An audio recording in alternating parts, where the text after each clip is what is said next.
They're gonna let this area go. That's the quote for it. What does that mean? When the military says they're gonna let something go, do you think it means bomb it in its entirety? Because yes, it does. That is what it means. Hi, welcome to Gracie Talks. My name is Gracie. We are doing giant monsters attacking today. We're going to be talking about the 2008 film Cloverfield. This was produced by JJ Abrams. There's a Cloverfield cinematic universe, so I'm going to have to give you a little bit of background on that. Then we're going to chat about the 2008 movie, and then finally I'll give you my survival tips at the end. Let's do it. The Cloverfield universe. Off the bat, I'm going to tell you there is so much lore around this. It is crazy how much lore that there is surrounding this, and a lot of it is still up in the air. A lot of this, there is no right or wrong answer. It's sort of, there are a lot of theories that are floating around, and that's really fun. I just want to acknowledge right now, I did do significant research for this video, as always. However, 20-minute video, not enough time for me to consume every single piece of media about the Cloverfield universe. If I miss anything or get anything wrong, please let me know in the comments. Spoilers for everything related to the Cloverfield universe, all of it. There's a lot of media that is within the Cloverfield universe, not just the movie. In the year 2008, the Cloverfield movie came out. Also, the Cloverfield Kishin manga, which was also a media tie-in to the movie. Leading up to the movie's release, there's also what is referred to as the Cloverfield alternate reality game. This actually started in 2007 before the release of the movie. There were several websites. I'm going to list everything here. Basically, it was all PR for the film. The movie does not go that in depth on what's actually happening in terms of the explanation behind the monster and what's going on in the world and what led to this moment. The alternate reality game, which is referred to as the Cloverfield ARG, there's a lot of terminology in this lore. We do have to talk about it because it ends up mattering for the movie. So just stick with me through the context and then I will give you a tasty little treat. Part of this Cloverfield ARG is PR for the film. So within the trailer for the film, you could go to the website, which was 1-18-08, which was when the movie was going to be released. But it would take you to this website and there were these pictures posted on this website. It's not really clear what it is. It's not an obvious trailer for the movie. It's not a website for the movie that's just promoting the movie. Well, it actually is, but it doesn't look like one. Ends up being lore on these characters in the movie and what's going on. The ARG is where a lot of the background tidbits were mined. That's just one website example, by the way. The characters also all had their own MySpaces. There's promotional material that looked like it was legit for the company of Tagroato, which is a Japanese company that I'm about to get into. And then also promotional material that looked like it was for a real drink called Slusho, this Japanese drink. Tagroato makes it. It was put out as part of this ARG. Basically just means that it was media that was put out there where there were hints and puzzles and people were playing along trying to figure out what was going on. And it was all backstory for this movie. I think it's incredible. It's amazing. In terms of the movies, so there's the Cloverfield movie in 2008. 10 Cloverfield Lane comes out in 2016. I feel like this is going to be an unpopular opinion, but that one's my favorite in the Cloverfield universe. You mad at me? It feels like you guys are mad at me. 2018 saw Netflix's The Cloverfield Paradox. Worst one. I think we can all agree. All of these movies are very, very different. There's so much that I could get into. I'm really going to keep it at just the high level for what we need to talk about this video. If you're watching and you're like, you didn't talk about this, you did. I know. There is simply not time. How the movies tie together is intricate and also up for debate. I do have to point out though that 10 Cloverfield Lane and the Cloverfield Paradox were not originally written to be movies in the Cloverfield universe. They were stories that seem like they're completely not related to Cloverfield universe and then they ended up being reworked and reshopped to be part of this universe. 10 Cloverfield Lane was originally called The Cellar. I'm assuming some of the stuff that ends up happening in 10 Cloverfield Lane was tied in so that it could be part of this Cloverfield universe, because otherwise, if you just watch the movies, they would seem not just like completely different movies, but completely different genres. It's actually really brilliant. Lastly, before I give you the lore, this whole universe is really JJ Abrams' baby. I do not mean to invalidate other people. Obviously, a lot of people worked on this. I don't mean to make it all his thing, but by and large, he seems to creatively control the decisions that are happening with this. He's produced all of the movies. He came up with the concept. Japan has Godzilla, and he wanted something for the US, because at the end of the day, the US deserves to have everything. Nothing can be from anywhere else. We need to have all of it ourselves. We deserve everything. I am kidding. This entire universe is produced by JJ Abrams. I love JJ Abrams. That's not a new take, by the way. Like, you guys heard about this guy? He's pretty good at what he does. He was involved, and I won't say in what capacity because I do want to keep it a surprise. He was involved in one of my favorite shows of all time. I think it actually is my favorite show of all time. Do you realize how heavy that is? How much media I consume? It is my favorite TV show of all time. He was involved in it. I'm not going to say which one it is. So my guy JJ produced it. It was written by Drew Goddard, and it was directed by Matt Reeves. This will be important in a second. JJ Abrams and Matt Reeves have said different things about the theories that people have about this movie. That's why it's important that I think we track every touch point on this. And then before I break it down, just the quick synopsis of it, okay? Stick with me. Doing great. Love you. I have to note, I think that part of the fun, especially with the Cloverfield universe, where there are so many different theories and so many different things that could be going on, I think that part of the fun is that you don't know for sure what the real answer is. A lot of the stuff that I talk about on this channel, I take a more black and white approach. It almost feels disrespectful to take that approach to this material because the entire point is that it's a narrative playground. in terms of all of the different theories. So I'm going to leave it completely open to that. I'm not going to try to nail this too hard, but I will still be doing a technical deep dive. So there's that. JJ, by the way, amazing producer, director, writer, all of it. His daughter can write the hell out of a bridge. She can write a bridge that'll bring you to your knees. The last 48 hours, every single thing in my head is made it out alive, but I think I just over and over and over. So what actually is happening in the Cloverfield universe? The movie's generic. There's an attack on New York. It's a giant monster. We are not given direct answers on what's going on, and that was intentional. They wanted us to not know exactly what's going on because they wanted us to feel how people in that situation would feel. If you were just in New York and all of a sudden your night started going this way and all of these crazy events were happening, you wouldn't have the real context either. By the way, just imagine a little asterisk next to monster every single time I describe the Cloverfield monster as a monster. More on that when I get into my breakdown. Heavy asterisk next to the word monster. What you see in the movie, and again, I'm going to do the breakdown in just a second. This is just the lore. Thank you. What you see in the movie is this giant amphibious sea creature. Or is it? See this giant amphibious creature come from the ocean. It is massive. I'm going to get into the specs later, but it is as tall as a football field. And there are thousands of smaller creatures attached to it that are then running around. They're about the size of a dog. They're referred to as human scale parasites. What is this? Where did it come from? The lore here, it starts with a company called Tagruato. This is a Japanese deep sea exploration and petroleum mining company. What I understand of the lore, go easy on me, is that they discovered an addictive substance that they refer to as seabed's nectar in the Atlantic Ocean. This is off the coast of New York. Apparently that addictive substance is a secret ingredient in the fictional Japanese drink Slusho. Slusho, by the way, shows up in several of JJ Abrams projects. Tagruato opens the Shuai station, and they are mining for that addictive substance in the ocean. One theory is that the Cloverfield monster is part of this ancient amphibious species. It's a little baby. It was in an egg. This Japanese company, and more specifically this mining mission to get the seabed's nectar, ends up waking up the Cloverfield monster. That is where the monster came from. I have seen different theories on the actual Shuai station drilling disturbed the monster, but what I think happened, I saw the most about this, and this made the most sense to me, especially if you use everything from the ARG. One of the satellites that Tagruato was using fell into the Atlantic Ocean where the Cloverfield monster and the Shuai station was. That woke up the monster, and then the monster, in a rage, destroys the Shuai station, the drilling station that the Japanese company had there to get seabed's nectar. Monster destroys it, comes out of the ocean, irritated, alone, baby. That is a theory that I believe. The last scene in the movie shows a falling object from outer space into the ocean. I believe that to be the satellite for Tagruato. The other theory is that the Cloverfield monster is an alien. Came from space. The object falling from the sky in the last frame of the movie is the Cloverfield monster itself that was an alien that was falling down. JJ Abrams has denied this. Matt Reeves, however, who directed the 2008 film but has not been involved with the other projects that I know about. He obviously didn't direct them. Maybe he was still involved somehow. Maybe he has creatorship control over this. I don't know. I didn't see it anywhere. In my head, he did 2008. He did that movie. Now he's not involved with the Cloverfield universe anymore. He says that the monster actually was an alien. I do not like that I'm on the opposing side of someone who directed what I think is a fantastic movie. It's a really good movie. You did great, Matt. I don't think it's an alien. But again, part of this, there are so many different theories. You get to pick which one you want. If you think the Cloverfield monster is an alien, run with it. The very last of this lore, by the way, 10 Cloverfield Lane, presumably alien invasion. So that would mean that in the Cloverfield universe, there are aliens involved. In terms of what's going on, I'm just going to put all the facts on the table. I'm not just going to give my evidence. The 2018 movie, The Cloverfield Paradox, takes place in the year 2028. They're in a space station and end up opening an interdimensional rift. Go through this portal to different dimensions, whatever. They've now opened up the door to aliens, creatures from other worlds. And you see the Cloverfield monster, which ends up being killed in the movie. You see the Cloverfield monster at the end of Cloverfield Paradox. That kind of implies that the Cloverfield monster either came in with these other aliens and maybe it is an alien. People use it for that evidence. I, however, just think that JJ cannot get enough of a space-time continuum rift, and he's just doing something where there are now multiple realities. And so in whatever universe that shot of the movie was from, where you see the monster again, that monster is still alive there. I believe the Cloverfield monster came from the Atlantic Ocean.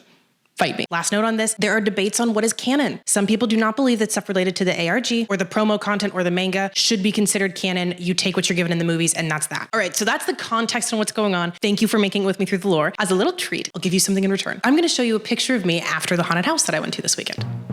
The scare actor, the actors whose job it is to run around scaring people, broke character, touched me. They're not allowed to do either of those things unless a person is panicking, and did an actual wellness check of, are you okay? Do you know how busted up you have to be for a scare actor to do a wellness check on you? Thank you to that very kind woman in a scary nun costume. And also, I just have to say it, I was targeted by the other actors there. They smelled it on me the second I stepped foot in that farm. I'm going to take you through the movie now. This is a found footage film. I love found footage films. They are very polarizing. Some people don't like them. It's really hard to see what's going on. Some people get nauseous. Some people had to leave the theater when this was premiering. I love a found footage film. It really sucks me in. I'm able to completely forget that I'm watching a movie. I loved Blair Witch so much, and I've never seen another found footage film that I actually liked or thought was done well, except for this one. The footage opens with the identifier saying that it belongs to the U.S. Department of Defense, that this was from Site US 447 is where this camera was found, in the area formerly known as Central Park. Off the bat, hey, what happened to Central Park? This movie takes place in 2008. There are two different events that are on the camera. There are the events of April 27th, 2008, which involve Rob and Beth, and then there are the events of the evening of May 22nd going into May 23rd, 2008, when the attack on New York City happened. The April 27th footage is Rob Hawkins and Beth McIntyre. They are two of the main characters. They have spent the night at her dad's gorgeous apartment. I'm actually going to touch more on the apartment later. Her dad's gorgeous apartment in Columbus Circle, overlooking Central Park.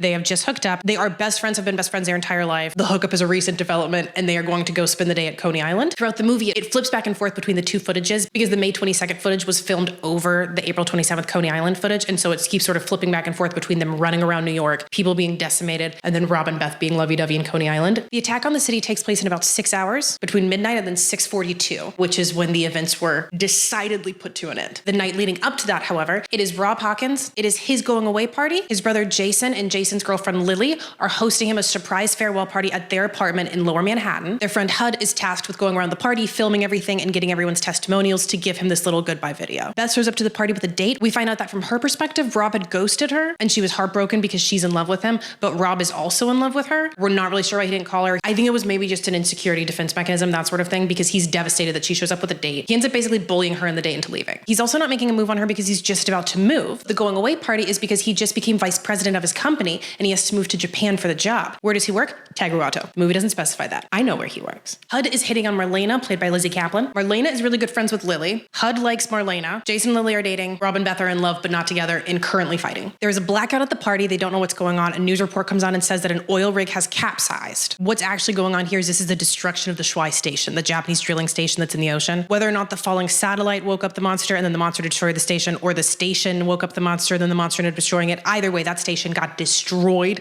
and that's what's happening right now. Our main players minus Beth. Beth has stormed out. She's at her own apartment. The rest of our main players for this are going to be Rob, Jason, Lily, Marlena, and Hud. They go onto the street to see what's happening. There are flames from this oil rig, and then the head of the Statue of Liberty comes flying down the street, lands on the ground.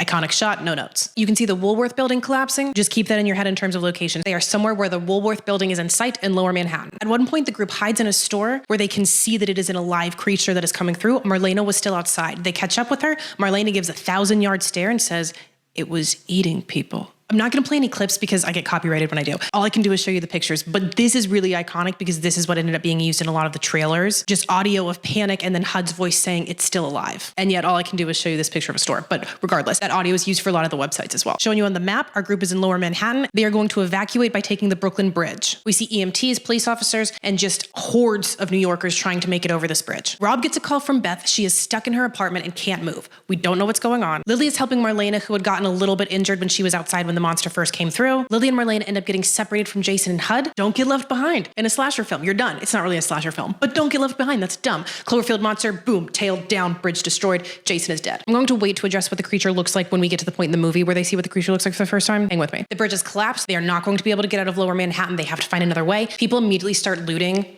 because society is broken and late-stage capitalism, I guess. Rob does join them to steal a phone, but he does it so that he can call Beth. So I'm gonna let it go. By the way, I know the fact that every kid that I used to babysit would have no idea how Rob was able to call Beth if his phone was destroyed because he used a SIM card. They don't know what that is. People are gonna watch this movie in 20 years and not understand how he took something out of his phone, put it into a phone that he just bought somewhere, and it had all of his contacts and a voicemail that he had missed. They're not gonna know why. It's the SIM card. Rob listens to Beth's voicemail. She is in distress. It's a bad situation. She is stuck in that Columbus Circle apartment building. Worst places to be stuck, babe. When he is on the phone listening to her, it was really good acting. Liked it a lot. Well done. Rob is gonna go save Beth. He's probably trying to make sure he can marry into that family. That apartment is prime real estate. The dad seems to never be there. Stay at Mr. McIntyre's all the time if you want. Rob's gonna go get Beth. The rest of the group does not want to. Remember that Jason has left us. We are now left with Rob, Lily, Marlena, and Hud. They are in Lower Manhattan. The main trauma and damage is being done in Midtown, which is where Columbus Circle is. They are going to have to go right into the heart of where all of the drama is happening in order to get to her apartment. They do decide to do this. They are heroes. The military has been activated. This is also where we see the creature fully. I'm going to talk about the creature now. The specs for the Cloverfield monster are that it's 350 feet tall. A football field is about 350 feet tall. I know it's 100 yards and 1 yard is 3 feet, but there's extra stuff on the ends. So he's about as tall as the length of a football field. That's crazy. He is 1,200 feet long from head to tail. Wingspan, 740 feet. Give that guy a basketball. His head is 45 feet long and his mouth hole 15 feet by 35 feet. I'm just giving you all this to help you actually try to visualize it, because in the movie, if you go back, it was from 2008. Are the graphics as good as they could have been? No, okay, it was 2008. But this monster would be terrifying if you were to encounter it. It weighs about 5.8 metric tons. This is 12.8 million pounds. One of my questions from a survival standpoint on this, how much weight would it take to sink Manhattan? 12.8 million pounds is a lot. Obviously, it's going to take a lot more to sink Manhattan, but 12.8 million pounds is a lot. I looked it up. Manhattan is already sinking.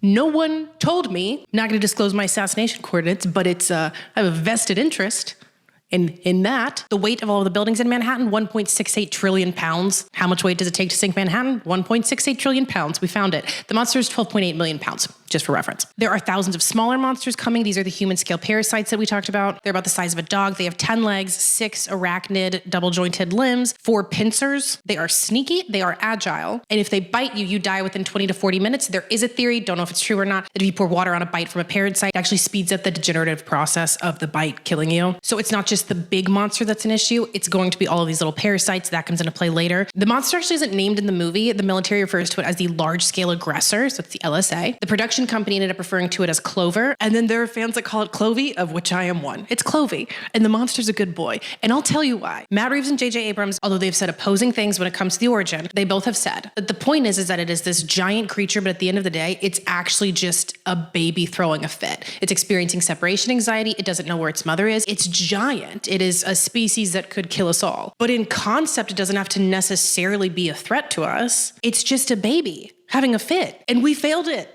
Frankly, Clover is not a monster. Clover did nothing wrong and I'll die on that hill. Back to the plot. They make it to Spring Street Station. They have to get from Spring Street Station up to Columbus Circle. It's about an hour, 10-minute walk. Doable. I checked all of the maps, by the way, for the timeline. The timeline checked out. All of these locations are where they could have gone. So we are in Spring Street Station. They're waiting for a pause before they try to walk to Columbus Circle. While they're down there, Rob's mom calls him. Rob tells his mother that Jason is dead. Rob and Lily have a moment. Hud and Marlena have a conversation. Not a moment. Hud's shooting a shot the whole time. Marlena's not interested. They decide to walk through the actual subway tunnels. That way they can avoid the carnage outside. While they're in the tunnels, they are attacked by HSPs, human scale parasites. The frame of the movie that shows this, real cool. Frankly, I'm more grossed out by the rats than I am by the human scale parasites. The whole movie, by the way, I didn't really do a character introduction because the whole point is that it's not really about them. I read something that said that was also intentional. They weren't really supposed to be remarkable in any way. It's just supposed to be, here's what an attack on New York looks like. I don't know if that's true or not, but I read about that. Regardless, this whole time, Hud is still filming everything. He knows that it's important to actually get it on camera. He's supposed to be like the bumbling idiot friend. Hud is kind of cracking jokes the whole time, trying to get people to still talk. Everybody else doesn't really want to talk right now, but he does push them into a conversation about whether or not the monster came from the sea or is an alien. And 16 years later, what did you know? We're still debating it. Marlena was bitten. They do not know the rules of the genre yet. They do not know that she is not long for this world. They get to a spot where there are malls. I couldn't figure out where it was in the movie. I'm going to say that it's the shops at Columbus Circle, especially because when they leave later, a soldier helps them out and he points them to 58th Street. And then they would just have to walk like 3 minutes to get to Beth's apartment, which is there. So I think it's the shops at Columbus Circle. They find this sort of military setup here. They're helping injured people. They are quarantining people. They're getting everything ready to go. The military is doing their best to triage the situation, but they're evacuating. They're getting everybody out. Rob is begging them to send people to go with him to get to Beth's apartment to save her. He's saying, she's gonna die. You have to help me. And they say, no, we don't actually. Marlena explodes. She starts exhibiting symptoms that she has been bitten. They go to quarantine her, and there's a picture of her being dragged away, and you can see her face, but one of the symptoms is that there is blood running from all of her face. It's actually a really gross picture. I'm not going to show it. This is kind of akin to what people joke about the Final Destination movies made them never drive behind logging trucks. Seeing Marlena explode was a crucial moment for me. It's behind a curtain, too, so you don't see too much. The point is Marlena explodes. We got Rob, Hud, Lily. That's it. And then possibly Beth in her apartment building. Don't even know if she's still alive or not. The military is trying to stop people from going back in. However, a soldier does say that he will let Rob, Lily, and Hud through. The soldier turns out to be a super nice man, actually. He tells him that the last chopper out of Manhattan is going to be at 6 a.m. It's going to be at 48th and Park. We are over at Columbus Circle right now. They need to get over to 48th and Park by 6 a.m. The soldier is saying that they need to get out of there. Why is that? He says that the military is considering initiating Hammer Down Protocol. Excellent name. And what that would constitute is they're going to let this area go.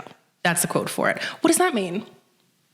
I wonder, when the military says they're gonna let something go, do you think it means bomb it in its entirety? Because yes, it does. That is what it means. They are going to get rid of all of Manhattan. I will touch on that when I give my survival thoughts at the end. Rob, Lily, Hud get to Beth's apartment building. Oopsies, her apartment building is leaning. Tilting. A hazard for sure. She's on the 39th floor, unit 3910. How are they going to get up there? They're going to climb the building that is still standing up straight and then get over to her building where they connect to try to get her out of there and then go back through the structurally sound first building. A balls to the wall plan. Love it. Her apartment building, by the way. So I'm seeing that this is supposed to be 10 Columbus Circle, which is going to be Times Warner Center. Now it's the Deutsche Bank Center. I looked up the condos that they would have in this building. $20 million. $60 million. Yeah, no wonder Rob's running to that. They climb up 39 flights of stairs. I do 30 minutes on the stair stepper every day. I am so ready to be in a movie where I need survival skills. I'm so ready. Spoiler alert for my thoughts on whether or not I would survive this movie. I would. Part of that, by the way, befriending Clover. I could do it. He would sense my energy. They do make it in between the two buildings. They get into the building that has been destroyed. Some great shots here. The issue with this is that at the end of the day, I'm just a girl. Rob is like action hero vibes. He's just supposed to be like normal dude, but he's doing all these really cool things in this action movie. And he keeps going to help Lily. They're trying to get to the other building. He's helping make sure that she doesn't fall. He's helping hold on to her. Can't show me this much footage of them holding each other.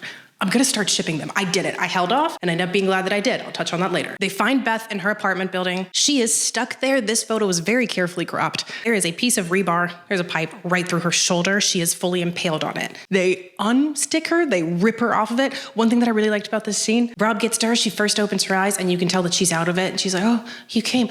And then she sort of comes to and looks down and realizes what's going on and starts screaming. That was excellent. Also, side note, if you're ever in a disaster situation, somebody's been impaled with something, unless it is something where for this situation, you have to unimpale her because you need to get her out of that building. If it is something where you can leave it in them, leave it in. You're always supposed to leave it in. They get from Columbus Circle to the exfil site. The last choppers are getting out of there. We see Lily getting on a chopper. She's going up. She's on the chopper. We think she's going to be safe. Love it. Boom. Soldier helping her with the seatbelt, new ship. I understand her boyfriend just died. They were fighting a lot at the beginning of the movie. I'm ready to move on. I say we move, and I say the soldier helping her putting on the seatbelt. That's my ship. Plus, now that Rob and Beth are finally sharing the same space, they're main characters of the movie, but Beth has been in her apartment building basically since the first scene. Now that they're back sharing space again and being together, I ship it. I like it. They're cute. Rob, Beth, and Hud get on another chopper. They're being airlifted out of there. You think that we're going to be okay? We are not. The monster destroys the chopper. They go down. Lily's chopper also might have been one of the ones that went down. We don't know. I feel like she didn't make it. It's funner to think that she did, but come on. The carnage, the wreckage, it's too real. The next scene is our final three waking up from the chopper attack. They did survive. They are all injured. The monster shows up, eats Hud, and then eats the camera. So the camera, you see it going down the monster's throat. You're like looking at the monster's throat, then the monster spits it back up. That was one of the most glaring things to me where I was like, knock it off. I don't feel like that would happen. That's a little dumb. But I'm gonna keep it so positive, really like the movie. Hud is eaten by Clover. Clover did nothing wrong. The chopper went down over Central Park. Beth and Rob now go to a nearby tunnel. They are trying to wait out the situation there, escape from the monster. You can hear on the radio them saying that hammer down protocol has been initiated. If you can hear the sirens, it means that you are in the blast zone. There's nothing you can do. That is where Rob and Beth are. They have their final moments together. Rob makes his farewell message at 6:22 a.m., May 23rd, 2008. Rob actually filmed something direct to camera to say goodbye. Beth does too. They confess their love for each other. A little late, and then the footage cuts out. The very last frame of the movie was Rob and Beth at Coney Island, flashing back to that April 27th date, saying that they had such a good day, and you see that falling object. Excellent. Let's talk about the survival of this. This is a tough one. Clover is simply so big that even though he's just a baby having a fit, crying for its mother, anywhere he walks is destruction. I admit I was being somewhat facetious earlier when I said that I think that I would survive. I don't know how you do survive this one. You have to get out of Manhattan. Manhattan's gonna be destroyed. If you are in lower Manhattan, it's gonna be nearly impossible to avoid not just Clover, but then the HSPs, the human scale parasites. You're going to have to get all the way up to the exfil site. They probably have multiple exfil sites though, all throughout Manhattan. So maybe just get to one of the exfil sites. Actually, yeah, if I could just make it on a chopper, which I would. Okay, I'm back in. I would survive this one.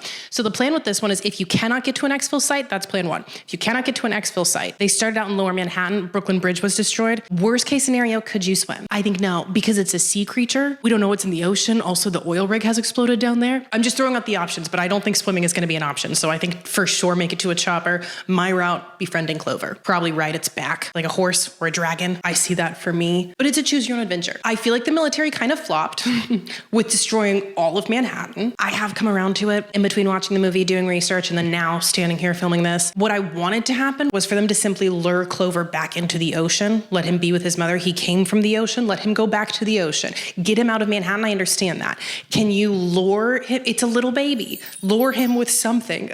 Even if you do that, you have all of the human scale parasites running around. Thousands of them all over Manhattan. So it really isn't as simple as even just trying to kill Clover. You have to completely demolish absolutely everything in that area. Ultimately, I see the merit in Hammer Down. It's dicey though. Lastly, just more of an overall thought that I kept thinking about when watching the movie. I did want to give my opinion, and this is simply my opinion. I'm not speaking for anybody else. And if other people watch this movie and felt differently, I do not want to invalidate that. Personally, the creep-o-meter in this in terms of how creepy it is when it comes to the fact that it's found footage. HUD is often running behind women or climbing up something after women, and some of them are in dresses because they were at a party. Where are we on the creep-o-meter with this? I felt like we were pretty low in the creep-o-meter with this. If other people felt differently, I'm so sorry. I don't want to take that away from you. I ended up feeling like nothing was gratuitous. Nothing was really egregious. There are shots in the movie where you're going to see certain angles and certain things because that's what it would look like if you were running behind somebody. And I didn't feel like anything was really objectified or done in a really weird way. And I kept looking for that. I was waiting and watching. I didn't feel like Jage would do me like that, but obviously Hollywood is not a very nice place to women. So, and we're all grateful